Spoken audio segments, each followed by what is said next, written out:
Welcome back to LiveWire Film Reviews. This is Ray Gonzalez, and with me is Peter Mann. Yo, what's up?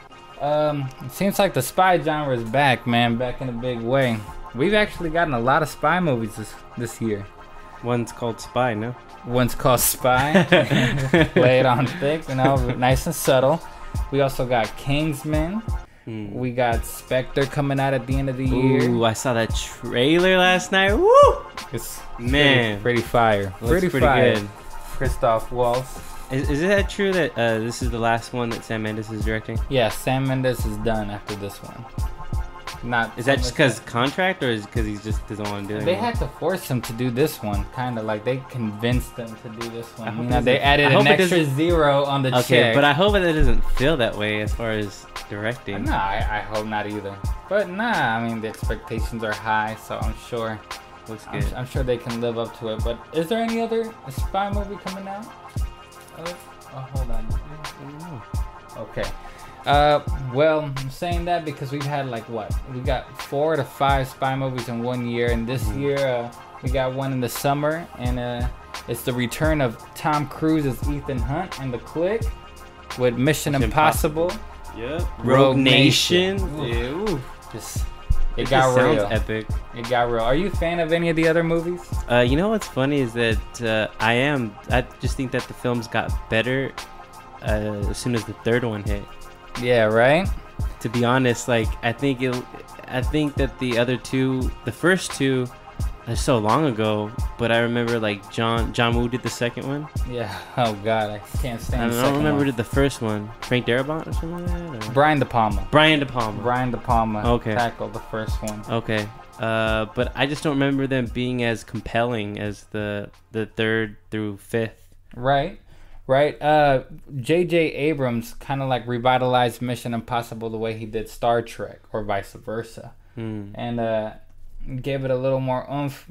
And with Mission Impossible 3, I really like that one. I really like that one a lot. Rest in peace, Philip Seymour Hoffman, man. Yeah, he was probably in the series. Is probably the best villain.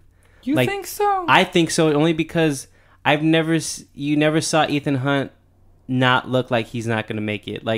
There was a sense of desperation in one scene in the third film, where I think a lot of times Ethan he's good at keeping up with the main villain in each film. Right. He's one step behind or one step ahead. But there was a sense of desperation in his eyes when he was up on the plane where the latch is open, and he's man, this guy's, he's really out for me, not only for me, but my loved ones. This guy wants to hurt me. Yeah. Shout out to Philip Seymour Hoffman. Rest in peace. We miss you. We do miss you, man. It was a hard blow. And seeing last night, for the first time going back to the trailers, I saw some amazing trailers last night. Mm-hmm. The Revenant. Yeah, you probably saw a lot better trailers than I did. I just saw the run-of-the-mill summer stuff. Okay. But seeing him in his official last movie, which would be Hunger Games. Mockingjay Part 2. Yeah. Man, you only saw him in one scene, but that's the last time you're going to see him, Yeah. It's going to hit you. It's kind of like how people felt with Paul Walker in Fast and the Furious, It's this is the last time we're going to see you, But yeah, no, I do feel what you say when it comes to the villain, because villains haven't really been that much of a strong suit with Mission Impossible.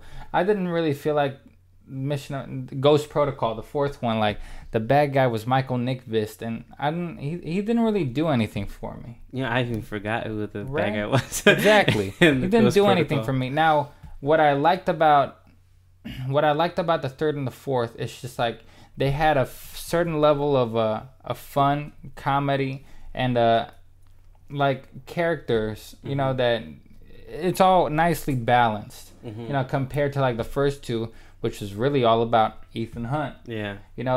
So the third one really tried to capture that with Ethan Hunt and his team, and the fourth one really, really pushed on the factor of the team. It's almost like Tom Cruise's Ethan Hunt was, just follow or just leading this new team. Yeah. You almost thought that this is gonna be the new team that's that, And then but yeah, the Ghost Protocol had it went a lot more cartoonish than I thought. You know, because I saw very like very witty, like especially with Simon Pegg in the cast. It's like those two are just like they play off so well. Where Ethan's like very serious and like this is the mission. You know, do you accept? And it's almost like, duh, I accept with Simon Pegg. Like you know, like it's a nice contrast. It's a nice contrast, and they have great chemistry.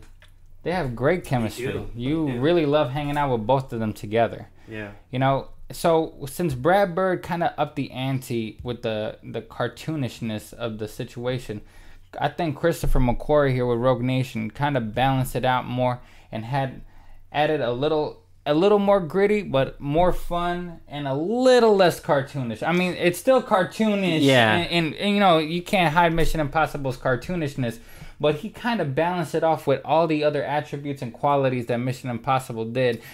And I have to say, I think this is the best one. You know what? I totally feel you as far as Christopher McQuarrie taking on the helm of both writing and directing this. Mm-hmm. I think he came up with a very taut, you know, thriller, you can almost say. But it was very just smart, like very keeping up with the roots of Mission Impossible, but also adding that new reinvigorating of the series as far as it being witty and both witty and smart, you know, like I thought he came up with a really good script, really compelling script, really mystery based script. And he's no stranger to that as far as his screenwriting, where he's done he wrote The Usual Suspects. I mean, that's like still one of the top top screenplays. He's like Bryan Singer's go-to screenwriter, and then I think this is his third directorial.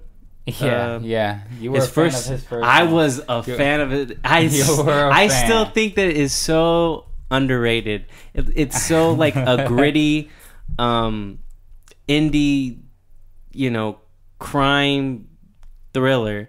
With a little bit of comedy. With a little bit of comedy thrown in. That's the way of the gun.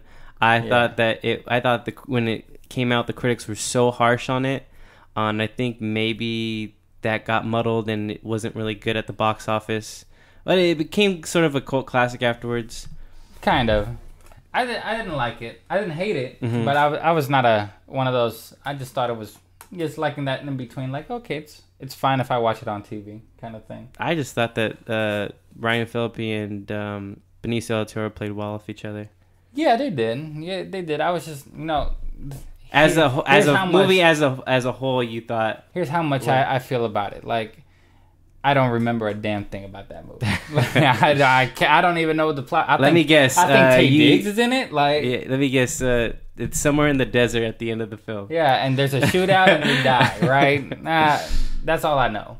But going in back to Rogue Nation, let's go into the story. Well, Ethan Hunt is again on another mission, while meanwhile, Brant, Jeremy Renner's character, is in kind of a trial against the CIA director Alan Hunley, played by Alec Baldwin, who just does not like the IMF. He's like out to get them. Like he's on this not happy with them. Senate committee board out for blood. Like IMF needs to be shut down. He's just, like he's yesterday. He's just jelly, making the CIA look bad. Just he's just like, these motherfuckers. We already got the FBI on our asses. We don't need IMF making us look bad. I think like low key, he like secretly wants to like intel and their like communications is like he's just jealous. He's like, man, y'all win off of luck, and we need to stop that because this is the CIA. They literally talk about how just lucky IMF is, which is funny. It's funny. But while all this is happening and they get disbanded, they get shut down, Ethan Hunt is on the case to find out who the leader of this new government agency called the Syndicate. You know, which is kind of like Spectre. But low key, right? Like I felt that. Like, who is this bad guy? You know, and he's in the shadows. Yeah. But with the help of Benji, played by Simon Pegg, and of course, the one member of the team that's been in there since day one, Luther, played by Ving Rhames. I like that he came back. Yeah, I always appreciate when they bring back Ving Rhames, man. Mm-hmm. You know, they all have to work together to find out who this syndicate is, what's their next move, their next plan, diabolical, I'm sure, you know, and try to stop them. Meanwhile, there's another agent, mysterious agent, played by Rebecca Ferguson, who you don't know whether she's on the good side, on the bad side, you know, but she keeps helping Ethan, you know, enough to get him to one step forward, but then she pushes him one step back. What's next? There.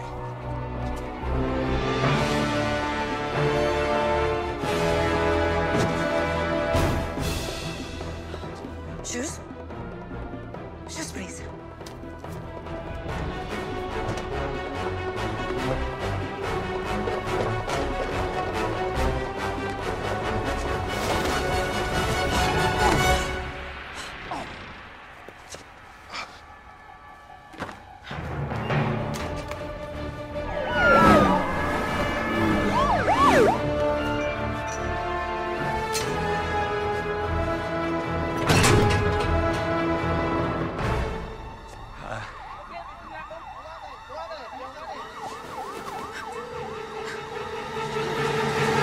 You know, so it's like you don't know if like you can trust her or not. Like the entire film, it's like, yeah, I'm working with you, Ethan, but am I? Am I? Right.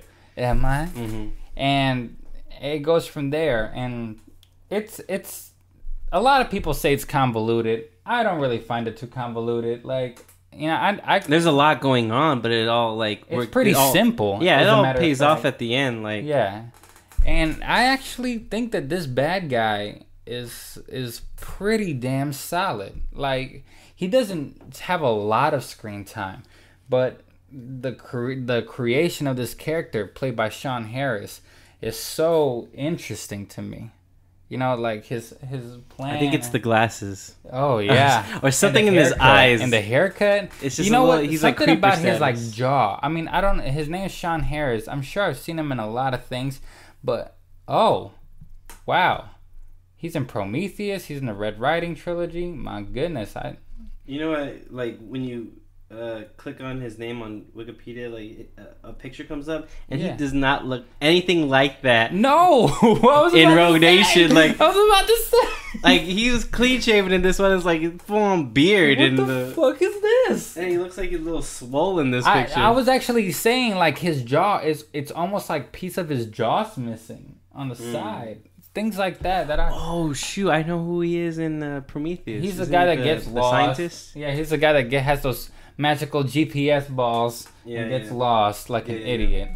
But that's neither here or there. Yeah. But he's great. Especially now that I know who this guy is. See his resume? Yeah, like, because I didn't recognize him. I didn't recognize him at all. So I'm very impressed. You know? Mm-hmm. But... And Rebecca Ferguson, I think she's actually, when it comes to the femme fatales and the Mission Impossible... Oh, Agent Faust or something? Yeah. She is the best I've seen in all these films. From when it comes to the female protagonist. Mm-hmm. I really can't... Yeah, she's like straight noir. Like, I think you just referred to her as a femme fatale. Yeah, and I can't stress this enough. We need her. If they're going to be another Mission Impossible movie, we need her in it. You know, we need an intriguing female character. We need her because she brings the action, she brings the sexy, she brings everything to the table. I mean, I didn't have this much fun with a female protagonist since Furiosa in Mad Max. Actually, I actually think this movie is so close of being great as Mad Max is. You know, it's not as creative in the world building that, you know, Miller did in Mad Max, but when it comes to the action and the characters and the fun, you know, it's full throttle. It's just really full throttle. It is a lot of fun. There's a scene. I gotta agree with you on that. Yeah. There's a scene in an opera, an assassination that is attempt. like my hands down my favorite scene in the film. Whoa! Like that whole sequence, and it's like 20-30 minutes long. I just felt like they really like went thorough as far as like choreographing that scene.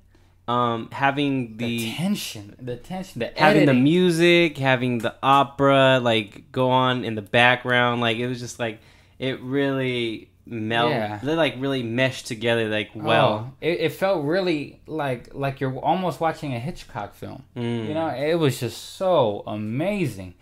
And you know what? That's not even the scene that everybody is talking about in the previews and stuff. You know, we got as far as Tom Cruise hanging off the I mean that's an amazing like this is how you know this movie's gonna bring it to the next level. Everybody's talking about this plane scene and how he's hanging off the plane and that's really him. That's just the start of the fucking movie. Package is still on that plane. Check down the fuel pump. Mechanicals are locked out. What about the electrical system? Oh, that might work. No. Hydraulics. Okay, stand by. No, they're encrypted. Benji, the plane! Yes, the package is on the plane. We get it. Can you open the door? I'm by the plane. Benji, can you open the door? Maybe. Open the door when I tell you!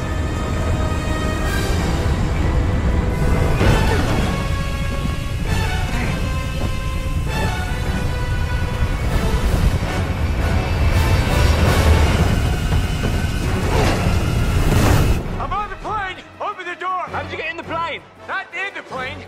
I'm on the plane! Open the door!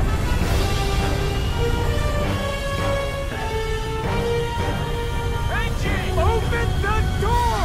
Yeah, okay. That's just like telling you, hey, taste. You know, here's a taste of what we're about to bring you.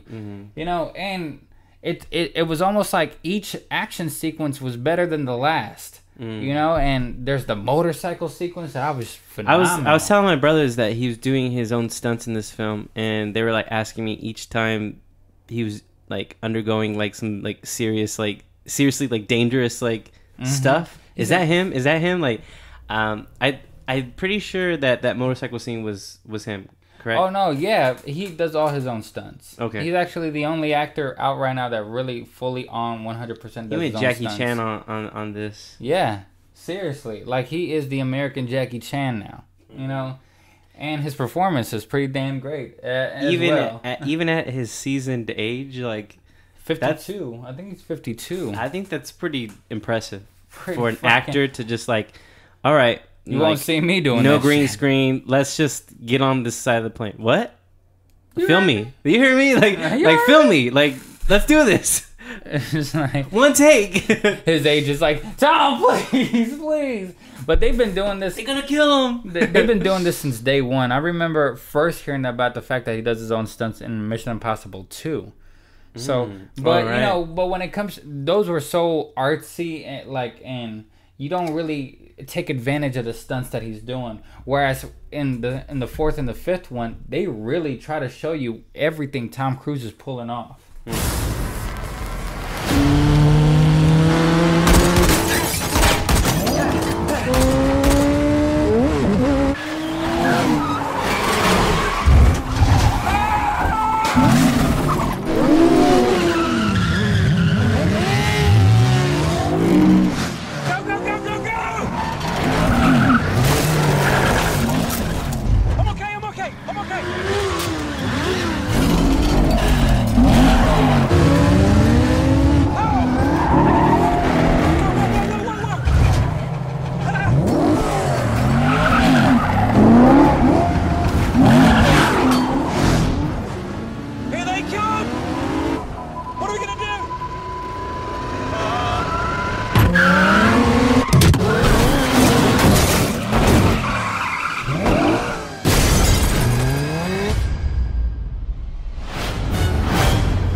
As far as the last film where he's like dangling off the biggest, the tallest building in the world, the Burj Khalifa in the world, right? Yeah, in Dubai.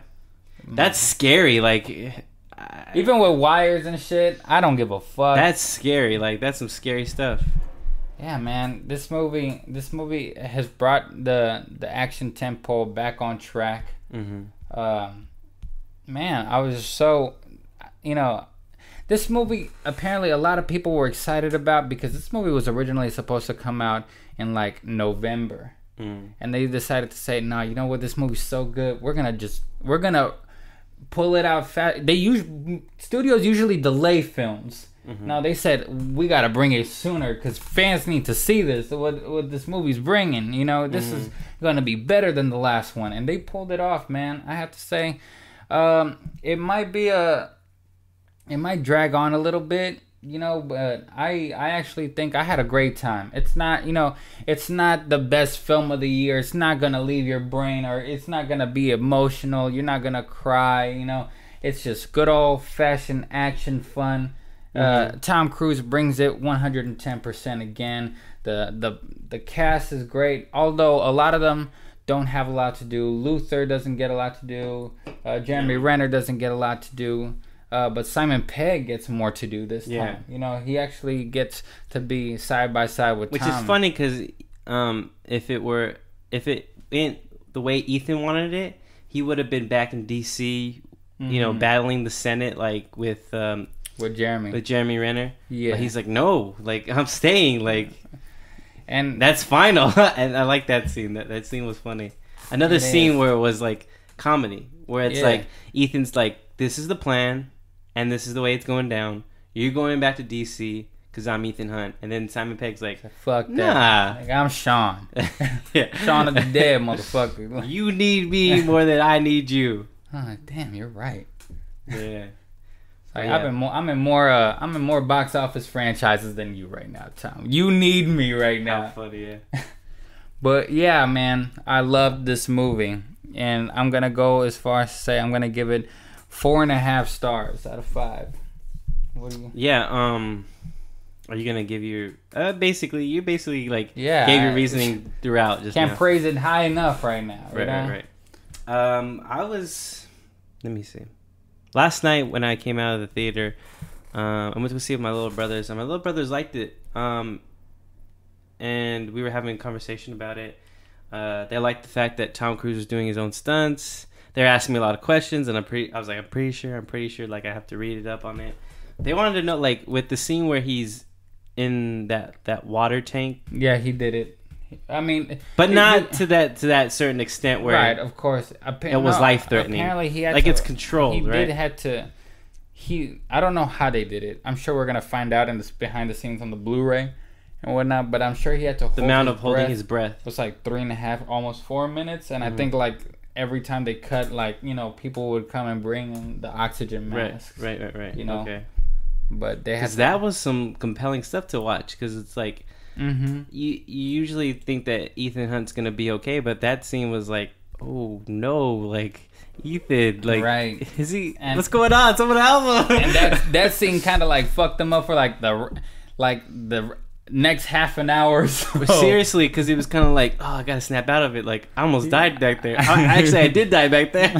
It was so fucking whacked out. It was ridiculous. It's crazy. Let's see. Like, I was really considering the full 5, but you know what? I'm gonna just low key disagree with you as far as the villain. To be honest, I think everything was so good, and I thought that he wasn't as good. He didn't get you? No. I didn't feel. I felt that he was kind of half-assing it. Like, he was making people do his dirty work. Like with Simon Pegg, like that scene where he's like sounds like your typical manager. Right? Like he was strapped to that explosive device on his chest, like, right. And he's having Simon Pegg, you know, say what he's. That's how you felt Ethan. About him in general.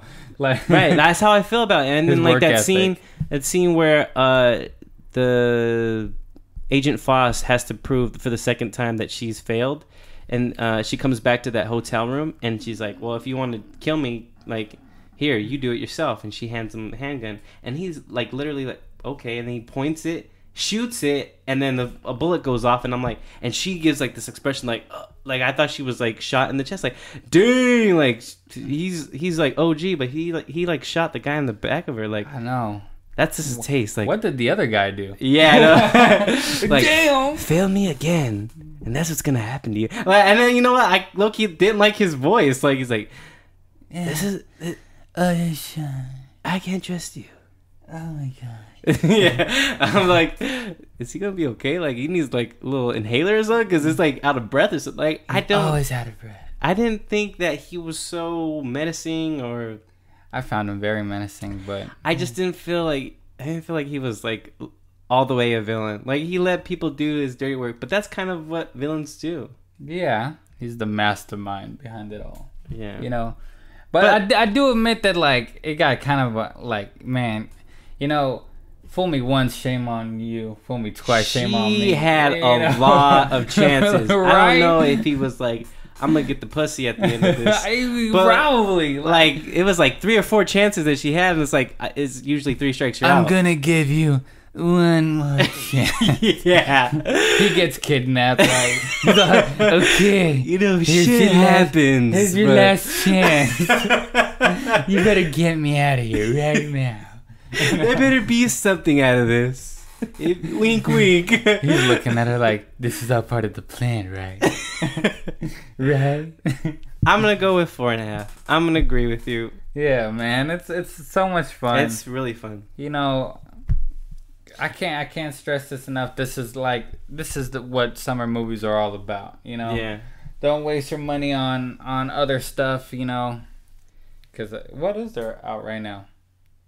Shit. I mean, I know we be seeing these things like once a week, but damn, you know, like Terminator, sadly, you know, things like that. You know, that people have high expectations, but they don't reach that. You know what I mean? And this is full on action film. Mm-hmm. You know, like next week, which I'm excited about. I'm sorry, every time we do a podcast, like I have to like count down and tell you how far away we are from the release of Straight Outta Compton. Next week is finally the release of Straight Outta Compton. Next Friday, right? Yeah, next Friday, the 14th. There's another film that comes out, A Man from Uncle. Right? Mm-hmm. Which looks kind of cool, but I just recently saw the trailer. Like, you would think that I've seen something before, right. But like, I just like not this. Last week was the last week. I mean, last week was the first time I saw like a trailer. Wow! I think I saw it on Facebook. I think it's like one of those sponsored. They didn't even play it in the theater. No, I've never seen it in theaters. No. Wow! Every time I'm in the theater, they're playing that damn trailer. So I was like, man, like, there's no competition. There's nothing coming out with Straight Outta Compton, but I don't think it's competition. But again, that's not what I'm looking forward to. I don't think domestic wise, I don't think it's gonna be a competition. But watching that trailer, I think it looks good enough to watch it. I don't know. It's not a lot of people have been following. It hasn't been getting good traction, but we'll see. Guy Ritchie needs a hit, you know. Oh yeah, there's another thing. It's directed by Guy Ritchie. Like, I know he needs to like separate himself with Sherlock Holmes, like, or that's gonna just become his, like, he's just be typecasted being that guy with that series. Probably. Like, without Sherlock Holmes, like, what have you done as a director? Like, Snatch? Yeah, like 15 years ago? Yeah, seriously. So he needs something. Yeah. Well, we'll see what happens next week. Yeah. Follow me.